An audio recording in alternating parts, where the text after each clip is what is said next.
दुनिया के अमीर तीन लोगों के रहने के 5 शहर, अफगानिस्तान में अमेरिका की वापसी और केएफसी के ऊपर हमला।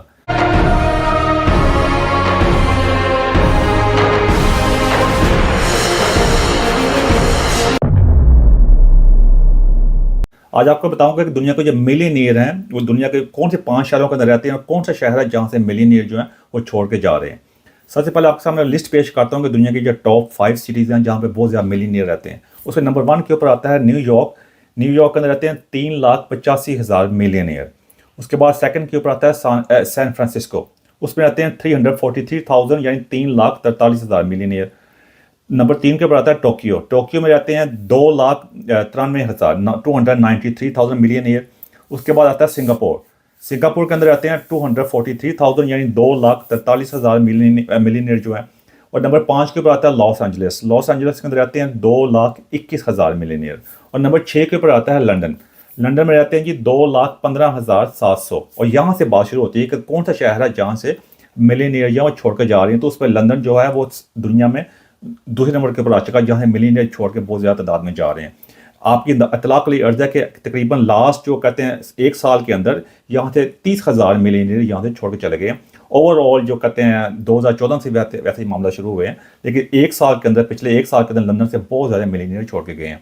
लंदन दुनिया में दूसरे नंबर पे आ चुका है जहाँ से अमीर लोग जो हैं जो मिलियनियर हैं वो छोड़ कर जाए जा रहे हैं। मॉस्को के बाद मॉस्को से में भी तकरीबन 40,000 मिलियनियर वहाँ से छोड़ कर जा चुके हुए हैं। उसकी वजह है जबकि यूक्रेन की वॉर वगैरह हुई है, उनका पैसे वगैरह मूव करने में मुश्किल पेश आती है, ट्रैवलिंग में मुश्किल पेश आती है। उस वजह से उन्होंने मॉस्को या रशिया वगैरह पसंद नहीं किया तो वहाँ से छोड़ के जा चुके हैं। अब आप सोचिएगा लंदन में ऐसा क्या मसला है। तो मैं इसके बारे में अक्सर वीडियो बयान करके अक्सर इस बारे में बात करने की कोशिश कर रहा होता हूँ, बताता हूँ किस तरह यहाँ का पूरा सिस्टम जो है इंग्लैंड का यूरोप का कोलैप्स होता जा रहा है। कनाडा का आप चेक कर सकते हैं, कोई यहाँ पे टैक्स लगाते जा रहे हैं। टैक्स के सारे मामला चलते हैं, मैं इस बात को अच्छी तरह समझता हूँ।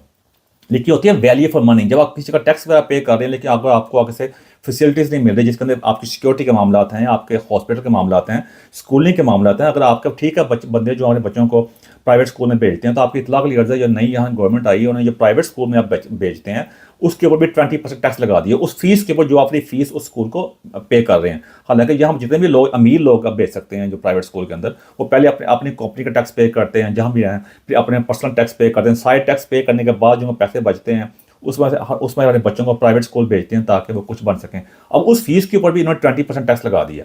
तब इस चीज़ को सामने रखते हुए लगा दिया या लगा रहे हैं, अब इसका वो सारा प्रोसेस शुरू हो चुका होगा। अब उसको सामने रखते हुए फिर यहाँ उसके ओवरऑल यहाँ का जो एटमॉस्फेयर है, जब का ये 2008 का यहाँ पर क्रैश आया था, इकोनॉमिक क्रैश आया था, उसके बाद काफ़ी गवर्नमेंट बनाना पड़ी, उसके बाद यहाँ ब्रेक्सिट भी हुआ जब यहाँ यूरोप से बाहर आ गए। उसके बाद ये संभल नहीं सके, उन्होंने अपने मामले को ठीक नहीं किया क्योंकि ये पहले मामला इनके चलते जा रहे थे। लेकिन अब दुनिया बहुत कंपेटिटिव हो चुकी है, ग्लोबलाइज वर्ल्ड है, सोशल मीडिया का पूरा भरमार है जहाँ पर सब कुछ आप देख सकते हैं। अब जो इनका बयानिया चलता था ना BBC का इन चीज़ों का, वो अब वो बयानिया नहीं चलता। इस वजह से यहाँ जितने भी मिलियनियर हैं उसमें कई बिलियनियर भी हैं वो लंदन छोड़कर जा रहे हैं। यहाँ का एटमॉस्फेयर जो है वो उस तरह नहीं रहा जो पहले होता था, जो इन्वेस्टमेंट्स के लिए और बिजनेस के लिए जो चीज़ होती थी ना, वो उस लिहाज से उनका वो फैसिलिटीज़ उनके लिए अवेलेबल नहीं है यहाँ पे। वैसे आपके इतला के अर्जा लंदन दुनिया में 1950 के बाद नंबर 1 कंट्री आता है सब मिलीनियर का, जहाँ से पूरी दुनिया से लोग अमीर लोग यहाँ पे आते थे, जिसमें अफ्रीका भी है, एशिया भी है, फार ईस्ट के मुल्क में है, सारे लोग यहाँ पे आना पसंद करते थे। उसके बाद 2000 के बाद आहिस्ता आहिस्ता इनका डिक्लाइन शुरू हुआ। वो उसकी एक ऑब्वियस सी रीज़न है कि यहाँ पे लोग आना क्यों पसंद करते थे और अभी भी आते तो हैं, लेकिन वो मामला तो नहीं है।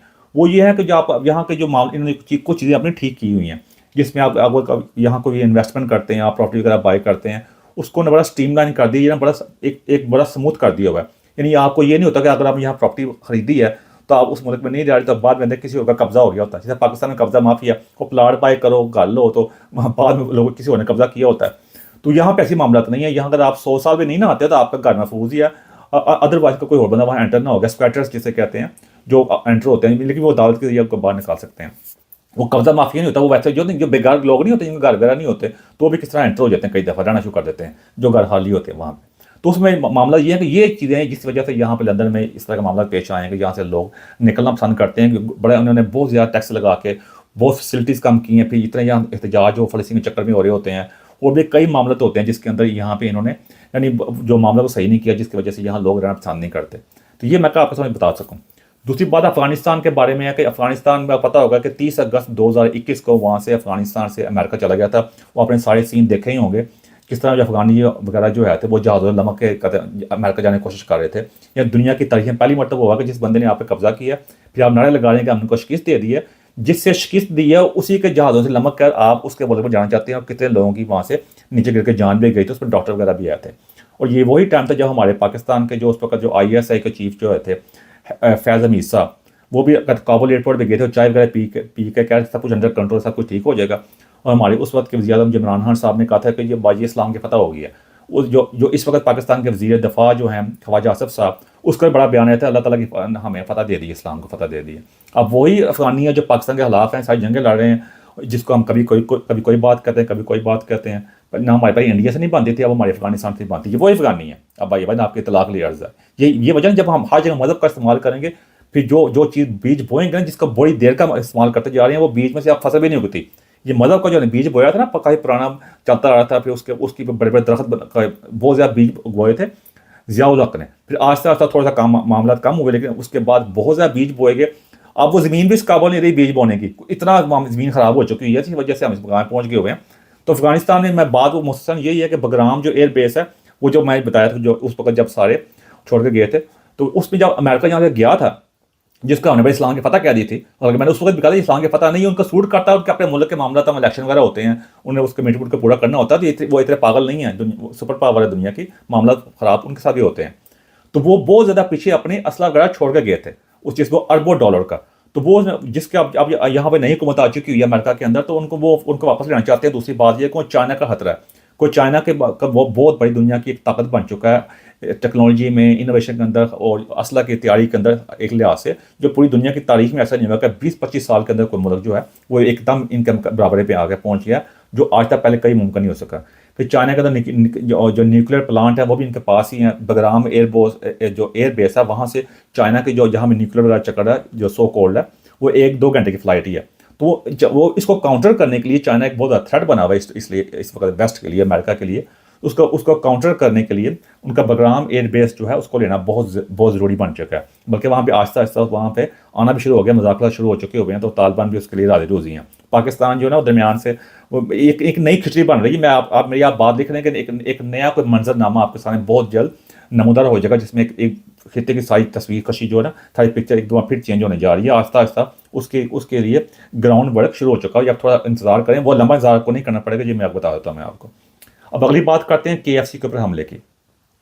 आपको पता है बांग्लादेश के अंदर भी और पाकिस्तान में कराची के अंदर भी लोगों ने जाकर KFC भी हमला किया। यहूदियों की चीज़ें हैं, ये है तो ये है तो वो है, वहाँ पे नुकसान पहुँचाया वहाँ के KFC को, उसके अमलाक को। उसके साथ डोमिनो पिज़्ज़ा वगैरह आया था, उसके ऊपर भी कितने अफसोस की बेशर्मी की बात है कि जैसे पहले मैंने कहा था कि मजहबी नशोई कौम ऐसे ज़हन साजी कर दी है आज के साइंस और टेक्नोलॉजी के दौर के अंदर। जहाँ पे चाइना देखें, वहाँ पे फ्लाइंग किस्म के ड्रोन के जरिए आपको डिलीवरियाँ हो रही हैं। टेक्नोलॉजी में उन्होंने एक इनकलाब बर्पा कर दिया, कहाँ से कहाँ पहुँच गए। और आज हम भी, और हम किस मुकाम पे हैं, सब चीज़ें हम उनकी इस्तेमाल कर रहे हैं, बातें उनके इस्तेमाल में पहुँची हुई हैं। मैं पहले भी कई दफ़ा कहा था भाईयन, जो यहूदियों की अमेरिका की बात करते हो ना, सिर्फ उनका KFC एक मैकडॉनल्ड नहीं है, उनकी और भी चीज़ें। फेसबुक क्यों नहीं है? फेसबुक का जो मालिक है वो भी यहूदी है। फिर जो ऊबर चलाते हो, जो राइड बुला लेते हो पाकिस्तान के अंदर, वो भी ऊबर भी यहूदी की बनाई कंपनी है।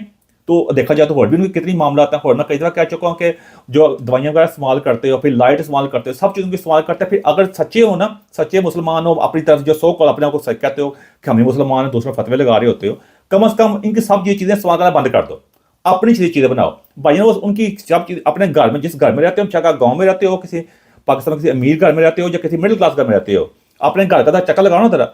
जितनी भी थोड़ी सी मुख्तसर चीज़ें पड़ी हुई हैं ना, और जिसके बहुत महंगी चीज़ें पड़ी हुई हैं, सब इन्हीं की बनाई हुई हैं। अगर ये सब चीज़ें वापस ले लें, सारा कुछ, इसमें सोशल मीडिया भी शामिल है, इसमें यूट्यूब भी शामिल है, इसके अंदर सारे मामला तो और भी शामिल हैं, वो सब वापस ले लेते भाई ना, आप पत्थर के दौर में वापस चल जाएंगे। हमारी अपनी ऐसे मुसलमान जो हम तो 1000 साल में सिर्फ बातें की हैं हमने, एक भी चीज़ इंसानियत को नहीं ऐसी नहीं दे सके जिससे फख्र कर सके ये हमारी दी हुई चीज़ है। अपने मुसलमान सांचन की बड़ी बातें कर रहे होते हैं, तो उनकी तारीख पढ़ लो जाके, पता चल जाएगा आपको, दूध का दूध पानी का पानी हो जाएगा।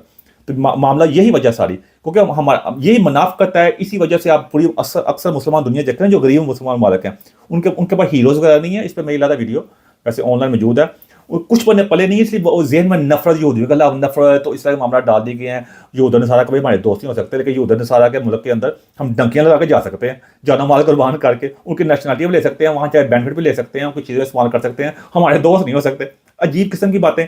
इसी वजह से हम इस मुकाम में पहुँचे हुए हैं कोई बचपन से ये साथ ऐसी की गई है, वही जिस तरह मैं पहले अक्सर कहता हूँ, इंडिया के गानों पर डांस भी करी जाती है हमारी सारी माएँ बहनें अपने बेडरूम में भी, गली मोहल्लों में भी, लेकिन इंडिया हमारा दुश्मन है।